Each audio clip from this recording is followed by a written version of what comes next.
Hi everybody, welcome to our channel Mind Maps Education. Let's start today from chapter 3rd Human Reproduction from class 12th Biology NCERT. Humans actually reproduce sexually and are viviparous in nature. Alright, now what is viviparous? When the development of the zygote takes place into the female body, which means inside the female body. There are some reproductive events in humans, and that includes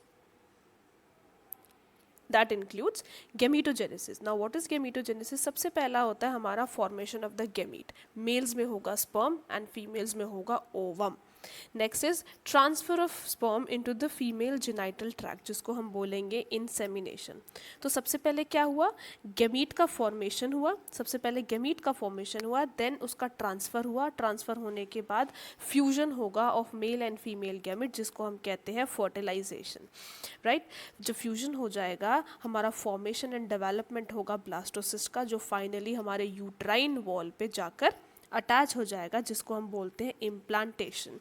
now when the zygote starts developing, it turns to form embryo. Right, now embryo will develop. Now embryonic development is known as gestation, and finally when the baby is all ready to start a new life ahead, then the delivery of the baby takes place from the mother's womb, and we say it parturition. Right, now what happens is reproductive event जो होता है वो male and female में completely different होता है. Why? Although it starts from puberty, but it does not end at the same age, और it does not end at the same period of time.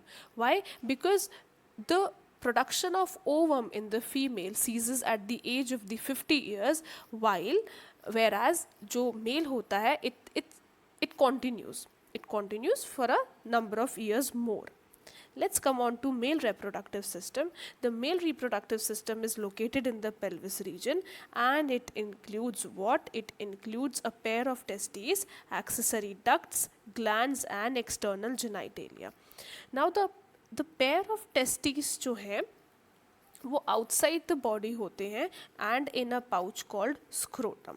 जो scrotum होता है वो loose skinned होता है, और इसका काम होता है हमारे इंटरनल बॉडी टेम्परेचर से लो टेम्परेचर मेंटेन करना. कितना लो?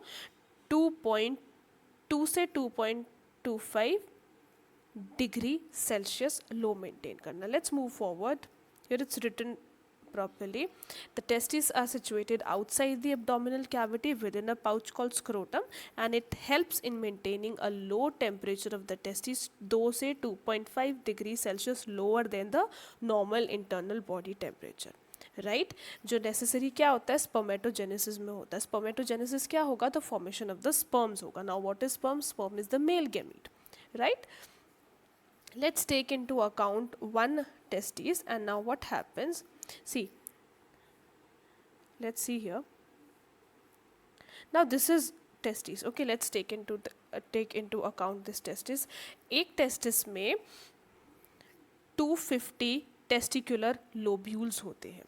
ठीक है, 250 टेस्टिकुलर लोब्यूल्स में अगर हम और डिटेल में देखें तो हर एक टेस्टिकुलर लोब्यूल में 1 से 3 हाईली कोइल्ड सेमिनिफेरस ट्यूब्यूल होता है. और जो सेमिनिफेरस ट्यूब्यूल होता है वो क्या बनाता है? वो फॉर्म करता है स्पर्म का फॉर्मेशन, या लीड करता है स्पर्म का formation. Right, the seminiferous tubule are lined by 2 cells inside से. Now what are those 2 cells? The 2 cells are male germ cell and Sertoli cells. Male germ cells को कहा जाता है spermatogonia, which finally undergoes meiotic division and leads to the sperm formation, whereas Sertoli cells provide nutrition to the sperms. Right, Sertoli cells provide nutrition to the germ cells, which will eventually form sperm by the process known as spermatogenesis. The overall process known as spermatogenesis. The region outside the seminiferous tubule is known as interstitial space, which contains small blood vessels and interstitial cells or Leydig cells. Right, जो Leydig cell है, ये बहुत important line हो जाती है. जो Leydig cell है वो सिंथेसाइज भी करेगा और वो सिक्रीट भी करेगा टेस्टिकुलर हार्मोन, जिसको हम कहते हैं androgen. Right, let's move forward. Let's move on to male accessory ducts. We have 3 ducts. We have 4 ducts in fact. What happens is जो testis होता है उसमें testicular lobules होते हैं. Testicular lobules में highly coiled seminiferous tubules होंगे और वहाँ पे हमारा sperm formation होगा. Now the route for the sperms to reach out as the ejaculatory duct में कैसे पहुँचता है? We have rete testis. Now the sperm will move from rete testis to epididymis through vasa efferentia, right? The sperms will move through rete testis to epididymis through what? Vasa efferentia and then finally move from vast difference. ये जो vast difference है ये loop हो रहा होता है किस पे? यूरानरी ब्लैडर पे. ठीक है, जब ये लूप करके आगे पहुंचता है तो ये यूरेथ्रा से मिलता हुआ फाइनली यूरेथ्रल मीएटस में जाकर कैरी आउट हो जाता है. Now the external opening is called the urethral meatus and जो डक्ट था वो स्टोर एंड ट्रांसपोर्ट करता है sperm from the testis to outside through the urethra. I hope that's clear. Now the penis is the male external genitalia which is made up of special tissue. ये जो special tissue है वो क्या help करता है? This helps in erection of the penis which will facilitate insemination. Right? Insemination बोले तो transfer of the female gamete into the female genitalia. The enlarged end of the penis is called the glans penis, which is covered by a loose fold skin known as foreskin. Now we have male accessory glands. What are those glands? We have seminal vesicle, which is a paired gland, a prostate, and a paired bulbourethral gland. Now these 3 will constitute the secretion of seminal plasma, which is rich in fructose, calcium and some other enzymes. The secretion of bulbourethral gland also helps in the lubrication of the penis. Let's start with the female reproductive system. The female reproductive system consists of a pair of ovaries along with a pair of oviducts, uterus, cervix, vagina and external genitalia. Now ovaries जो होती है वो primary female sex organ होती है जो कि क्या produce करेंगी? Female gamete produce करेंगी which is ovum. Right? Let's understand the structure of female reproductive system by this diagram और मैं कोशिश करूँगी यहीं से सब कुछ समझाने की. All right. So we have a pair of ovaries, right, and these are attached via a ligament. Then we have oviduct को हम कहते हैं fallopian tube. Now ovaries produces ovum, right, and this has to reach into the uterus. So now what happens is the oviduct consists of 3 more structures, namely infundibulum, ampulla and isthmus. Infundibulum is a funnel-shaped structure which has finger-like projections known as fimbriae, and this helps in collection of the ovum while the ovary is ovulating. This leads to the structure called ampulla, and finally isthmus. Isthmus is the last part of the oviduct, and this narrow lumen connects the uterus, right? Let's come on to uterus. Uterus is a inverted pair type of a structure and this is also known as womb. Now uterus consists of 3 linings known as endometrium, myometrium and perimetrium. Perimetrium सबसे बाहर की होती है, myometrium is the middle one and the endometrium is a glandular layer inside the uterus. Now in the menstrual cycle, endometrium is the lining which sheds. Myometrium helps in the contraction. It exhibits strong contraction during delivery of the baby or during parturition, right? And perimetrium is the outside lining. Then we have cervix. Cervical canal जो होता है provides the entry towards the uterus from the vagina. Cervical canal plus vagina मिलकर बनाते हैं birth canal. I hope this is clear, right? Do we have anything else? Okay, so we have discussed moreover everything. Now let's come on to female external genitalia. Now female external genitalia consist of mons pubis, labia minora, labia majora, clitoris, hymen. All right. Now what happens is जो mons pubis होता है is actually a cushion of fat tissue which is covered by skin and pubic hair. Then we have labia majora. We have labia majora, which is again a fleshy fold which will extend down to what? Mons pubis. Now the labia minora are the pair of folds of tissue under labia majora, right? Next we have hymen, the opening of the opening of the vagina. The opening of the vagina is actually covered by a thin membrane known as hymen. And then we have clitoris. Clitoris is a finger like structure just above labia minora, just above the two labia minora, which is also present above the urethral opening. Now what happens is, generally what we say is कि जो hymen होता है वो certainly it torn during the first coitus, that is intercourse, but this is actually not a sole reason to determine or to have a reliable indicator of virginity or sexual appearance experience. Why? Because ये जो hymen है वो tear off actually सिर्फ intercourse से नहीं होगा, but it can also tear with a sudden fall or jolt. Then insertion of vaginal tampon, active participation in some sports like horseback riding, cycling, and etc. So in that case, we can say that this is not a reliable indicator of virginity. Let's come on to mammary gland. This is said that a functional mammary gland is a characteristic of all female mammals, right? जो structure होता है वो क्या consist करके रखता है कि जो mammary gland है वो paired होते हैं, right? इनको हम breast भी बोलते हैं. Now each mammary gland consists of glandular tissue and some fat, okay? They have glandular tissue and some variable amount of fat. The glandular tissue, जो हमारा glandular tissue है वो consist करके रखता है, वो आगे जाकर divide होता है किसमें? mammary lobes में. और ये generally कितने होते हैं mammary lobes? These are 15 to 20 in numbers, जो कि cluster में होते हैं. तो mammary lobes जो होते हैं वो consist करके रखते हैं mammary alveolus या mammary alveoli.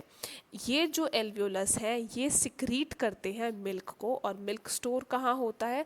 वो store होता है in the lumen or the cavity of the mammary alveoli.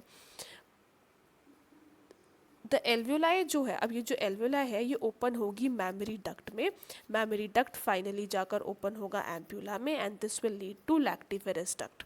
Now this is the place through which the milk is sucked out. All right, let's begin with 3.3 gametogenesis. What does gametogenesis means? That here the formation of gametes will take place. In males it will be sperms and in females it will be ovum. Let's start with the sperm formation, जिस process को हम कहते हैं spermatogenesis. We have also studied earlier in the male reproductive part that that a male reproductive part consists of a pair of testes in which this has 250 testicular lobules, and testicular lobules में 1 to 3 highly coiled seminiferous tubules होते हैं जो कि lined होते हैं दो तरीके के सेल से. कौन कौन से? मेल जर्म सेल और सर्टोली सेल्स. जो मेल जर्म सेल थे उसको हम क्या कह रहे थे? स्पर्मेटोगोनिया कह रहे थे. ये क्या करेंगे? ये मल्टीप्लाई करेंगे माइटोटिक डिवीजन से और नंबर को इंक्रीज कर देंगे, ठीक है. और हम पे क्या आ जाएगा? डिप्लॉयड इन नंबर आ जाएगा. क्या? Primary spermatocyte. Let's understand with this. Yes, this will be easy. Okay, so we had 2 types of cell, ठीक है. We had 2 types of cell, जिसमें क्या था? एक था हमारा स्पर्मेटोगोनिया जिसको हम मेल जर्म सेल कह रहे थे, और एक था हमारा सर्टोली सेल, ठीक है. तो जो स्पर्मेटोगोनिया है वो हमारा माइटोटिक डिवीजन में जाएगा और हमारा प्राइमरी स्पर्मेटोसाइट बनाएगा. Now the primary spermatocyte will again go into meiotic division, ठीक है. मियोटिक डिवीजन में जाएगा और हेप्लॉइडी स्कोर बनाता हुआ सेकेंडरी स्पर्मेटोसाइट बनाएगा. Now this secondary spermatocyte will will undergo again the meiotic division. This will be the second meiotic division जो क्या बनाएगा, spermatid बनाएगा. ये जो spermatid है finally transform होंगे spermatozoa में.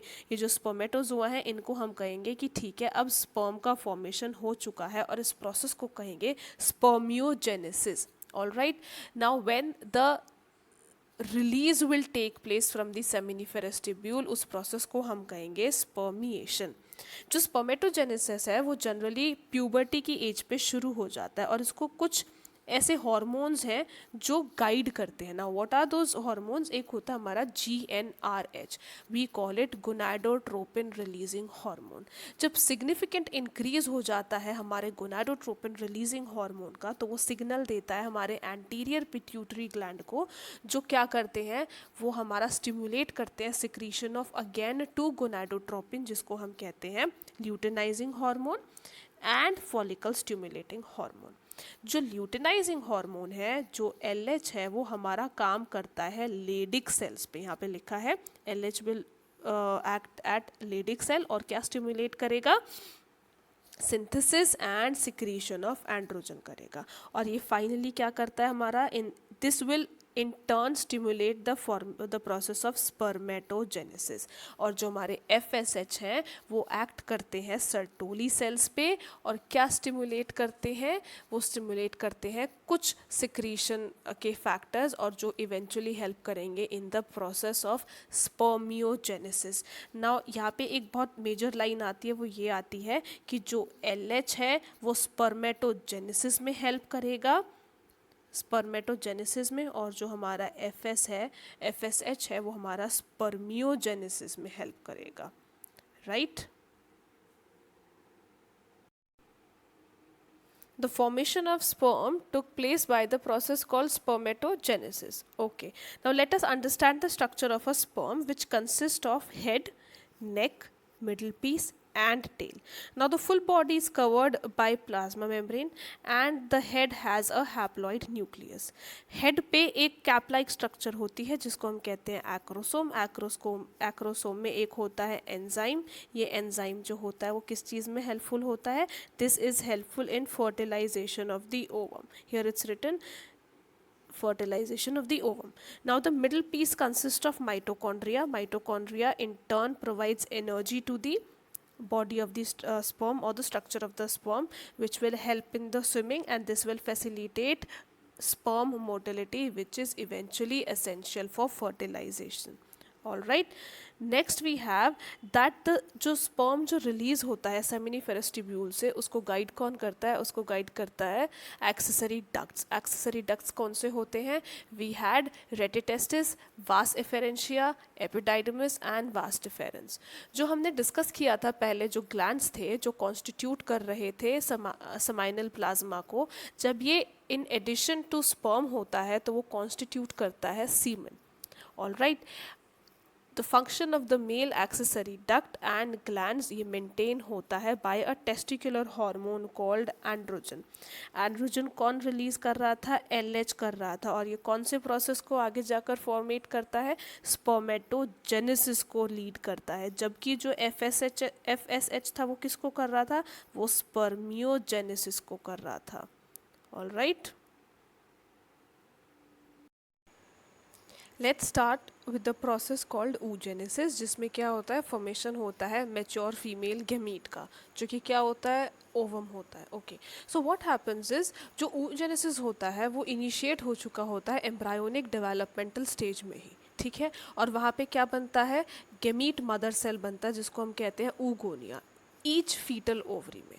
अब जब एक बार बर्थ हो जाता है उसके बाद कोई भी oogonia का फॉर्मेशन नहीं होता है, और ये जो oogonia थे ये डिवीजन करके, मियोटिक डिवीजन करके टेम्पररी अरेस्ट हो जाते हैं. उस स्टेज को बोला जाता है प्राइमरी oocyte. ठीक है, तो जिस स्टेज पे वो अरेस्ट होते हैं वो होता है प्राइमरी oocyte. अब क्या होता है, जो प्राइमरी oocyte है फाइनली ग्रैन्युलोसा सेल्स का एक सराउंडिंग क्रिएट कर लेती है, और जब सराउंडिंग क्रिएट हो जाती है तो वो बनाता है primary follicle. All right, primary follicle पे जब और सराउंड मतलब और more layer of granulosa cells जब आती हैं और एक न्यू थीका क्रिएट कर लेती है तो वो बन जाता है सेकेंडरी फॉलिकल। जब ये सेकेंडरी फॉलिकल आगे जाकर मैच्योर होगा और इसमें एक कैविटी फिल हो जाएगी किसी फ्लूइड की, उस फ्लूइड को हम कहेंगे एंट्रम, तो सेकेंडरी फॉलिकल बन जाएगा टर्चरी फॉलिकल। ठीक है, सेकेंडरी फॉलिकल बन जाएगा टर्चरी फॉलिकल। और सो यहाँ से हमारा टर्चरी फॉलिकल बना। अब ये जो टर्चरी फॉलिकल है उसका जो थीका होगा वो दो तरीकों में दो चीज़ों में डिवाइड हो जाएगा। एक होगा हमारा इनर थीका इंटरना और एक हो जाएगा आउटर थीका इंटरना। अब क्या होगा, ये जो हमारा टर्चरी फॉलिकल था ये अपना फर्स्ट मियोटिक डिवीजन कंप्लीट करेगा, जिसमें क्या होगा, जिसमें हमारा बनेगा अनइक्वल डिवीजन, जो रिजल्ट करेगा एक रिजल्ट करेगा हमारा हैप्लॉइड, एक हमारा रिजल्ट करेगा हैप्लॉइड सेकेंडरी oocyte और एक बनेगा टाइनी फर्स्ट पोलर बॉडी। यहाँ से हम देख सकते हैं हमारा था प्राइमरी फॉलिकल, प्राइमरी फॉलिकल से वो बना सेकेंडरी फॉलिकल, सेकेंडरी फॉलिकल से बना टर्चरी फॉलिकल, जो किससे कैरेक्टराइज हो रहा था, fluid filled cavity known as antrum. और उसके बाद इसने अपना फर्स्ट मियोटिक डिवीजन किया, जिसने क्या बनाया, जिसने बनाया सेकेंडरी oocyte, सेकेंडरी oocyte और क्या बनाया, फर्स्ट पोलर बॉडी। अब क्या होता है जब ये जो हमारा टर्चरी फॉलिकल है ये आगे जाकर मैच्योर होता है और ग्राफियन फॉलिकल बना लेता है। जो सेकेंडरी oocyte जो हमारा बना था पहले, अब उसमें एक लेयर हो जाती है, उस लेयर को हम कहते हैं जोना पेल्यूसिडा। जो अब ये ग्राफियन फॉलिकल जो है वो रप्चर हो जाएगा और हमारा जो ओवम है वो बाहर रिलीज कर देगा। ठीक है, और इस तरीके से जो हमारा ओवम है वो ओवरी से रिलीज होगा, जिसको हम क्या बोलेंगे, ओव्यूलेशन।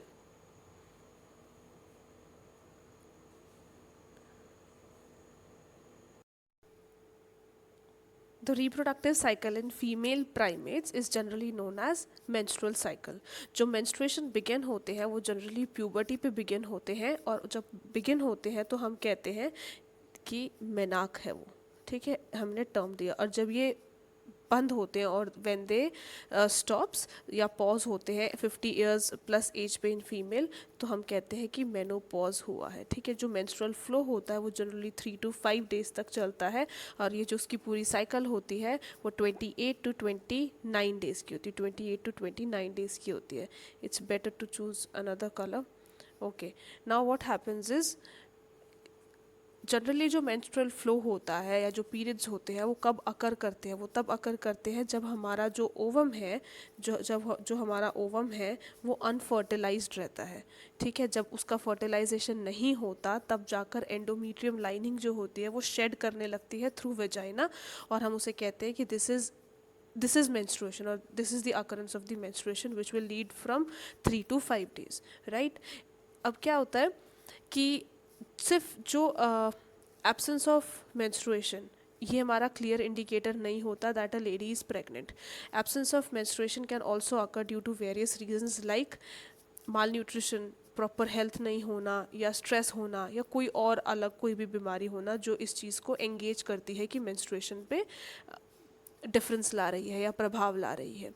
ठीक है, now when fertilization does not occur and menstrual flow occurs, what happens in the body is कि 3 to 5 days चलते हैं menstruation, और उसके बाद शुरू होता है follicular phase या proliferative phase।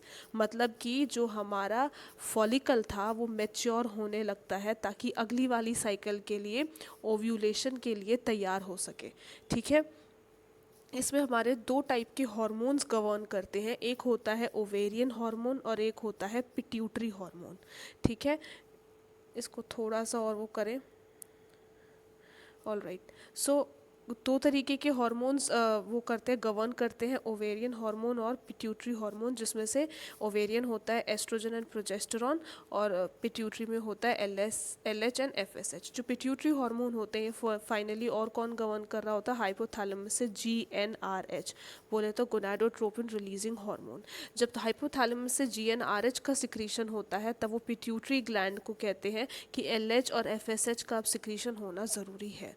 ठीक है, अब क्या होता है कि हमारा सबसे पहले क्या होगा, फॉलिकल मैच्योर होगा आफ्टर द मेंस्ट्रुएशन साइकिल और after the flow of the periods. What will happen, the body or the uterus will undergo follicular phase in which it will get prepared to form a new ovum or it will go under ovulation at least around 14th day पर, ठीक है, या 13th है या 15th है तो या 14th day होगा, ऑलराइट। और इस 14th डे पे अगर हम इस ग्राफ से नोटिस कर सकें तो हमें पता चल रहा है कि एस्ट्रोजन का फ्लो जो हमारा हार्मोन है वो भी बहुत हाई है और LH का फ्लो भी ज़्यादा हाई है। तो जब 14th डे पे LH का फ्लो ज़्यादा होता है, सिक्रीशन ज़्यादा होता है, हम उसको क्या कहते हैं कि LH सर्ज हो रहा है। सर्ज मतलब कि इंक्रीज़ हो रहा है। जब LH सर्ज होता है 14th डे पे तो ये क्या करता है, ये गवर्न करता है एस्ट्रोजन को अपना सिक्रीशन और इंक्रीज़ करने के लिए। और जब इंक्रीज़ ज़्यादा हो जाता है 14th डे पे तो ये क्या इंड्यूस करेगा, एस्ट्रोजन इंड्यूस करेगा रप्चर ग्राफियन फॉलिकल का। हमें पता है कि जब ग्राफियन फॉलिकल रप्चर होती है तो हमारा सेकेंडरी oocyte निकलता है, मतलब कि फाइनली ओव्यूलेशन टेक प्लेस होता है। तो ये जो हमारा इंक्रीज ऑफ LH है, मतलब LH surge will govern the increase secretion of estrogen and its estrogen will induce the rupture of the Graafian follicle, जिसकी वजह से क्या होगा, हमारा ओव्यूलेशन होगा। अब आगे क्या होगा, जब ओव्यूलेशन हो जाएगा तो लूटियल फेज होगा या सिक्रीटरी फेज होगा, मतलब कि जो हमारा ग्राफियन फॉलिकल है अब कॉर्पस ल्यूटियम में मतलब कन्वर्ट हो जाएगा, ठीक है।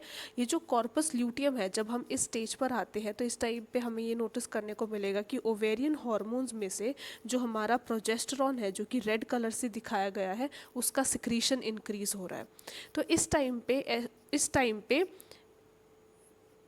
प्रोजेस्टेरॉन का इंक्रीज होना क्या इंडिकेट करता है कि ये हमारा सिक्रीट करता है लार्ज अमाउंट ऑफ प्रोजेस्ट्रॉन, जो कि एसेंशियल किसके लिए है, this is essential for the maintenance of the endometrium lining. अब ये जो एंडोमीट्रियम लाइनिंग है, जो प्रोजेस्टेरॉन का सिक्रीशन इंक्रीज करने से एंडोमीट्रियम लाइनिंग जो मेंटेन हो रही है, अब यहाँ पे डिसाइड होता है कि अगर तो हमारा फर्टिलाइजेशन हो जाता है तो ये एंडोमीट्रियम लाइनिंग मेंटेन रहेगी, और अगर फर्टिलाइजेशन नहीं होता तो फाइनली दोबारा से मेंस्ट्रुएशन शुरू हो जाते हैं और एंडोमीट्रियम लाइनिंग शेड हो जाती है, ठीक है। और ये मैं बता ही चुकी हूँ कि 50 ईयर्स की एज तक मेनोपॉज शुरू हो जाता है, मतलब रिप्रोडक्टिव फेज जो है वो रुक जाता है and it stops in females, right. और बाद में क्या होगा, जो हमारा डेवलप हो रहा था कॉर्पस लूटियम वो रिग्रेस हो जाता है या फिर डीजेनरेट हो जाता है।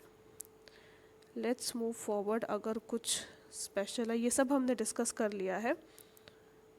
Let's start with fertilization and implantation. Okay, fertilization and implantation में सबसे पहले फर्टिलाइजेशन का होना ज़रूरी है, और उसमें सबसे पहले क्या होगा, जब मेरा मेल गैमीट जो कि स्पर्म है और फीमेल गैमीट जो कि ओवम है वो हमारा फ्यूज़ होना ज़रूरी है। जब ये फ्यूज़ होते हैं तो हम कहते हैं सिंगमी हो रही है, और उस प्रोसेस को हम कहते हैं फर्टिलाइजेशन हो रहा है, ठीक है।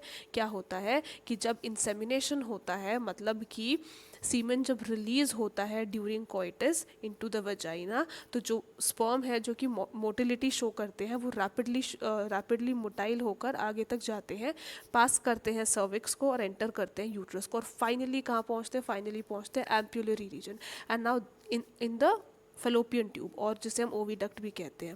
नाउ व्हाट हैपेंस इज कि एम्पुलरी रीजन या ampullary isthmus region is the major region जहाँ पे फर्टिलाइजेशन टेक प्लेस होता है, और ये क्वेश्चन आता है कि where does fertilization takes place, तो it is the region ampullary region और द एम्पुलर इस्थमस रीजन, ठीक है।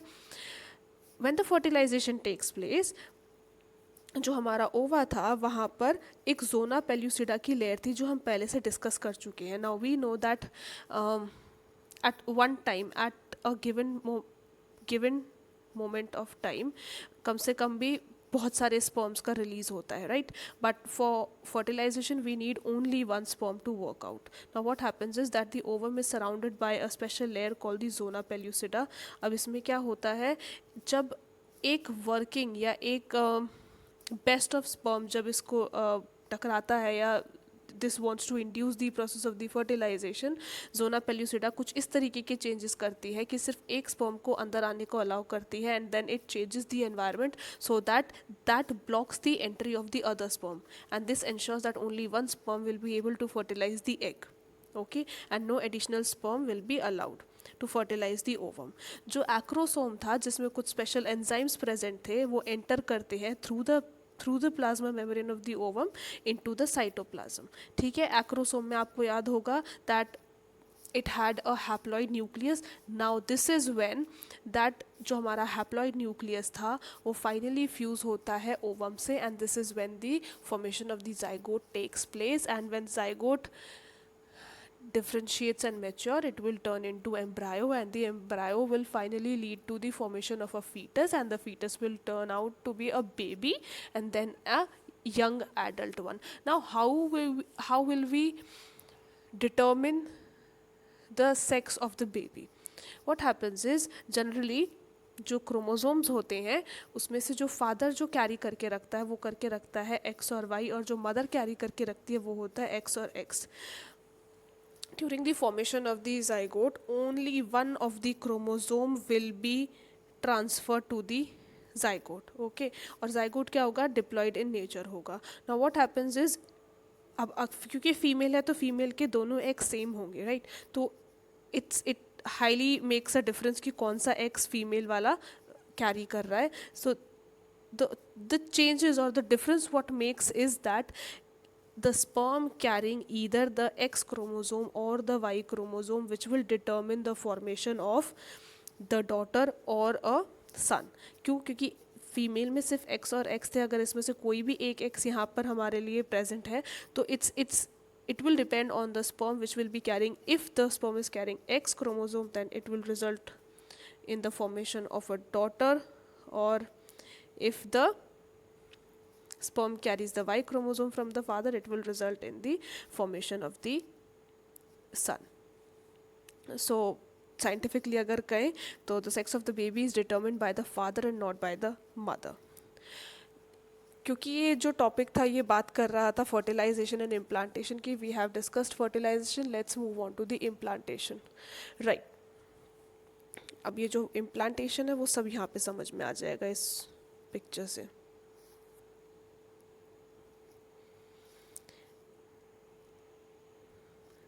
ये जो है ये हमारा ओवम है. ठीक है, ओवम में क्या हुआ? जोना पेल्यूसिडा थी. जोना पेल्यूसिडा ने मेक श्योर किया कि सिर्फ एक ही स्पर्म की एंट्री हो और फर्टिलाइजेशन हो जाए और जाइगोट का फॉर्मेशन हो जाए. और ये जाइगोट का फॉर्मेशन कहाँ होता है? एम्पुलरी इस्थमस रीजन में होता है. उसके बाद ये डिफ्रेंशिएट और ये मेच्योर होना शुरू करेगा, ये डिवाइड होना शुरू करेगा. और इनको हम क्या कहते हैं? इनको हम कहते हैं ब्लास्टोमियर्स. ये जो सेल्स जो हमारे अंदर डिवाइड हो रहे हैं इसको हम कहते हैं ब्लास्टोमियर्स. और जब अंदर 8 से 16 ब्लास्टोमियर्स प्रेजेंट हों तो उसका एक स्पेसिफिक टर्म है, उसको हम कहते हैं मॉर्यूला. ठीक है, जब ये यूट्रस तक आ जाता है तो यूट्रस तक आते आते जो अंदर वाले सेल्स हैं जो ब्लास्टोमियर कहलाए जा रहे थे वो ब्लास्टोसिस्ट बन जाते हैं. उनको हम कहते हैं कि they have transformed into blastocyst and then they get implant और they get attach to the uterine wall. एक चीज़ हमें समझने की ज़रूरत है वो ये है कि जो ब्लास्टोसिस्ट होता है, जैसे कि ये ब्लास्टोसिस्ट है, इसमें जो बाहर की लेयर होती है उसे हम कहते हैं ट्रोफोब्लास्ट, और जो अंदर के जो सेल्स होते हैं उन्हें हम कहते हैं इनर मास सेल्स. जो ट्रोफोब्लास्ट है वो जाकर अटैच हो जाएगी यूट्रीन वॉल पे, और जो अंदर का इनर मास सेल है वो डिफ्रेंशिएट होगा, वो मैच्योर होगा और फाइनली मेजर ऑर्गन्स बनाएगा बॉडी के. किसमें? फीटस में. ठीक है, जब ट्रोफोब्लास्ट यूट्राइन वॉल पे जाकर चिपक जाती है तो यूट्राइन वॉल भी एक कवर क्रिएट कर लेता है इस ब्लास्टोसिस्ट के अराउंड. और जब ये ब्लास्टोसिस्ट के अराउंड जब ये कवर क्रिएट कर लेता है तो इम्प्लांटेशन पहले ही हो चुका है. ठीक है, जब ये कवर क्रिएट कर लेगा तो यहाँ पर ये दोनों मिलकर इंटरडिजिटेड हो जाएंगे और क्या फॉर्म करेंगे? ये फॉर्म करेंगे प्लेसेंटा. और प्लेसेंटा क्या होता है? Placenta is the structural and functional unit between the developing embryo which is a foetus and maternal body. And placenta will facilitate the supply of oxygen, nutrients to the embryo and also removal of the carbon dioxide and excretory waste material produced by the embryo. ठीक है, अब ये जो placenta होता है ये work करता है एक एंडोक्राइन टिश्यू की, मतलब एक एंडोक्राइन टिश्यू के रूप में. ठीक है, ये जो एंडोक्राइन टिश्यू होता है ये क्या करेगा? ये मेक श्योर करेगा कि कुछ सेवरल हार्मोन्स का रिलीज हो. जब रिलीज होगा जब रिलीज़ होगा एंडोक्राइन टिश्यू से कुछ सेवरल हार्मोन्स, तो वो मेक श्योर करेंगे कि जो बेबी है अंदर वो सुरक्षित रहे, प्रोटेक्टिव रहे और उसको सारे न्यूट्रिएंट्स मिलते रहे। Now the several hormones which will be human chorionic gonadotropin, human placental lactogen, estrogen, progestogens and relaxin. इनमें से जो HCG, HPL और रिलैक्सिन है ये सिर्फ तभी रिलीज होते हैं या प्रोड्यूस होते हैं जब वुमेन इज़ प्रेग्नेंट। ऑलराइट, अभी हमने डिस्कस हो चुका है क्या होगा कि ये जो आपको इंटरडिजिटेड ये दिख रही है ना, ये बनाती है कोरायोनिक विलाई। ये जो कोरायोनिक विलाई ट्रोफोब्लास्ट जो है जब यूट्रीन वॉल से चिपक जाता है तो वो कुछ चीज़ें बनाएगा, उसको हम कहेंगे कोरायोनिक विलाई। कोरायोनिक विलाई यूट्रीन वॉल से इंटरडिजिटेड हो जाती है और वो बनाती है प्लेसेंटा। प्लेसेंटल का फॉर्मेशन होता है और बात हो चुकी है कि प्लेसेंटा क्या होगा, स्ट्रक्चरल एंड फंक्शनल यूनिट जो किसको जोड़ के रखेगा, वो जोड़ के रखेगा एम्ब्रायो को और मेटर्नल बॉडी को। इसके अलावा जो बेबी होता है वो अम्बिलिकल कॉर्ड से भी जुड़ा होता है विच विल मेक श्योर कि सारी चीज़ें उस तक पहुंचती रहे। ठीक है, हमने बात करी थी कि एक ट्रोफोब्लास्ट होता है जो अटैच करता है और एक इनर मास सेल होता है जो कि आगे जाकर डिफ्रेंशिएट होता है, एम्ब्रायो का फॉर्मेशन बनाता है और मेजर ऑर्गन्स फॉर्म करता है। तो जो हमारा इनर मास सेल है वो 3 लेयर्स में डिवाइड हो जाता है जिसको हम क्या कहते हैं, एक्टोडर्म, मीजोडर्म एंड एंडोडर्म। ठीक है, एक्टोडर्म, मीजोडर्म और एंडोडर्म। अब इसमें क्या होगा, मीजोडर्म बीच की लेयर हो जाएगी, एक्टोडर्म सबसे बाहर की और एंडोडर्म सबसे अंदर की, और ये सारे मिलकर क्या बनाएंगे, हमारे सारे ऑर्गन्स बनाएंगे जो कि जैसे we have liver, we have heart and everything, तो ये तीनों लेयर मिलके बनाएंगी। इसके अलावा इस इनर मास सेल में एक स्पेशल सेल होता है जो कि होता है स्टेम सेल। स्टेम सेल में बहुत ग्रेट कैपेबिलिटी या ग्रेट पोटेंसी होती है जो और बाकी टिश्यूज़ या ऑर्गन्स को प्रोड्यूस या राइज कर सके, मतलब कि बना सके। ठीक है, at the time of the pregnancy generally first month में बेबी का हार्ट बन जाता है, इसलिए हार्ट बीट सुन सकते हैं। सेकेंड मंथ में लिम्स एंड डिजिट्स फॉर्म होती हैं। थर्ड मंथ में मेजर ऑर्गन्स और एक्सटर्नल जेनाइटेलिया प्रेजेंट हो जाता है या बन जाता है। फिफ्थ मंथ में हेड की फॉर्मेशन होती है। सिक्स्थ मंथ में और at the end of the second trimester हम कह सकते हैं सिक्स्थ मंथ में the body gets covered with hair जिसको हम लैकुना कहते हैं। ठीक है, और आईलिड्स और आईब्रोज बनना शुरू हो जाता है। And at the end of the 9th month or the third trimester the fetus is all ready to be delivered out by a process called parturition। और parturition को कौन गवर्न करता है, एक न्यूरो एंडोक्राइन मैकेनिज्म गवर्न करता है। जब तक बेबी वूम के अंदर था और वो डेवलप हो रहा था उस प्रोसेस को कहते हैं हम जेस्टेशन पीरियड, और जैसे ही baby is ready to be delivered उस प्रोसेस को हम कहते हैं parturition which will be governed by और induced by what, a complex neuro endocrine mechanism.